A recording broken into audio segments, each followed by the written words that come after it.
पुराणा हॉस्पिटल रहस्य। प्राय राति 9टा भुवनेश्वर सहरर एक पुराणा अंचल बरमुंडा। सेठी रही गोटे पुराणा भंगा हॉस्पिटल। सही हॉस्पिटल 20 वर्ष धरी बंद हो रही। लोके कहते सेठी काले राति रे भूत देखा जाए। समीर नामक जड़े व्यक्ति एक न्यूज चैनल रे काम करुथिले। तांकर उद्देश्य सत्य को खोजिबा। से निज टीम को नहीं अधराति रे से हॉस्पिटल को किछि अनुसंधान करने को चली गली।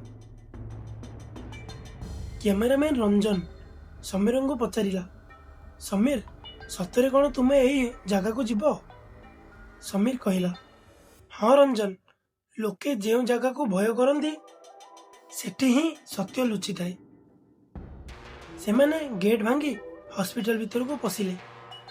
भीतर को पशि ट्रच चालू करी देखिला बेलू कांथरे देखागला पुराणा रक्त चिन्ह, भंगा खट एवं पूरा हॉस्पिटल मृत्यु गंधरे महकुला।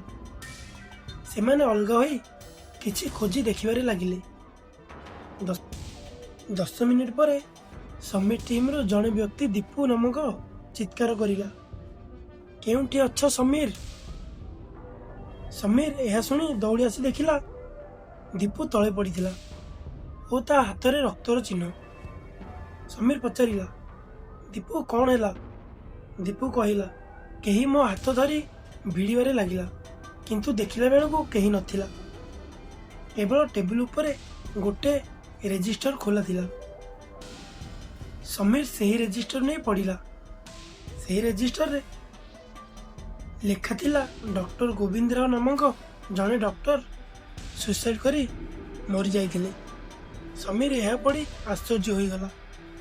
आउ कहिला, डॉक्टर गोविंद राव जड़े डॉक्टर होई सुसाइड करदेले? दीपू कहिला, समीर लोके कहती से डॉक्टर जनक आज मध्य मेडिकल रे बुलंदी।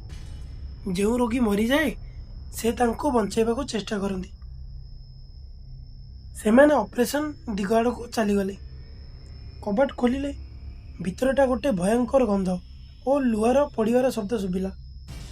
से माने टॉर्च पकाई देखिले एठी देखागला धड़ा कोट पिंधिथिबा महिलार छाया।